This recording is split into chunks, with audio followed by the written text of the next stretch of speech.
Aminawan ninyo mga viewers kining pahayag sa pastor nga giuyunan pod sa usa ka pastor sa Assembly of God may tungod sa Biblia.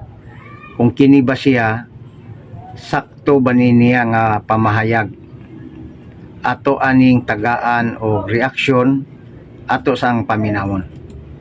Ito na po dibulgar mga igsoon ang pakak sa mga safety nga sila daw ang nagbuhat sa Biblia, sila daw ang tagiya sa Biblia, o sila daw ang nag-compile sa kinaunang nga Biblia. Ato na pong ibulgar kanila pagkabakakon na may nawa mga kaigsunan. Laing pagpangilan mga higala, ang Latina Vulgata daw ang pinakauna nga Bible. Nakabasa ko na sa post. O sa ni kapagpangilan. Sultihan ta ka, kung kinsa ka man nga nag-post ani, ikalima na kahutong ng imong Latina Vulgata sa Biblia.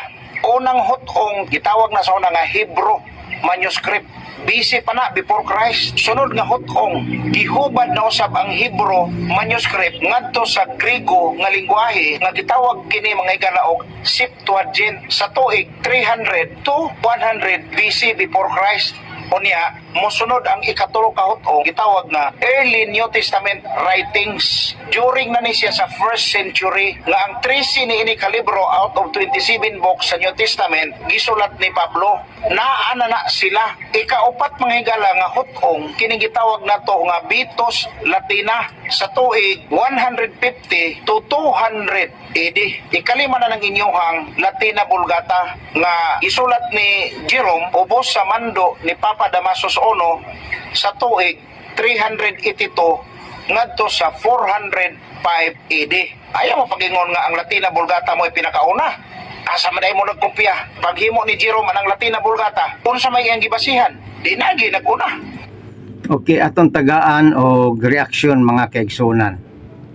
So sa imong pamahayag pastor, sa inyong pamahayag, wag yung ko'y nadungog nga dunay protestante nga unang naghupot o nagcompile sa Biblia.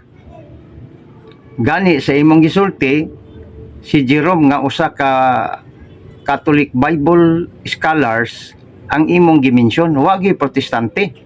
So asa man di ay mo? So wala di may kaugalingon ninyong Biblia. Ikaduhang punto, kanang giingon nimong Biblia parihara bagud na sa terminong manuscript.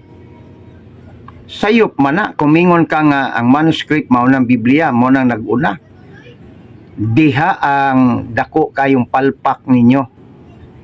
Wa mo magtuon og maayo. Ang manuscript nga gipasabot mao gikuhaan sa gisulat sa gitawag og Old Testament nga maong gitawag og Biblia nga gitawag karon. Ikaduhang punto, ang libro nga Old Testament dili Biblia ang termino sa mga Jewish pastor. Wa din nimo na ma-research. Kay ang terminong Biblia dili man na Jewish nga term. Kanang word nga Biblia gikan na sa Greek nga termino Biblia o Biblos, meaning mga libro. Ug mao na ang gitawag og kining gigamit sa Kristiyano, dili Hudiyo. Kaya ang sa Hudiyo dili Biblia ang ilang tawag kundi acronym kanang gitawag og Tanak. Nga ambot ipasabot anang Tanak, ang T stands for Torah, ang N stands for Nabiim, meaning mga prophets, ang Torah is laws. Unya ang gitawag og Kitubin mao nang mga sinulat, mga writings. Walay termino sa ilaha nga Biblia, pastor.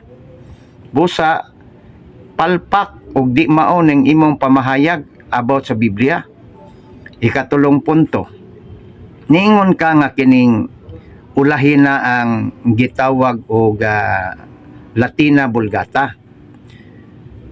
Naay nauna gitawag Vitus Latina pero dili to siya approve sa mga Kristiyano sa kinatibukan. Kay ang naguna nga simbahan nga nagprove nga ang gitawag general accepted nga kining gitawag version ang Latina Vulgata. Mabitaw nang gitawag siya Vulgata kay meaning common or accepted sa panahon kaniadto. So sa laktod nga pagkasulti, naaras ni gawa sa inyong baba o sa imong baba nga pamahayag nga dunay kalabutan ang simbahang Katoliko sa pag-compile sa Biblia.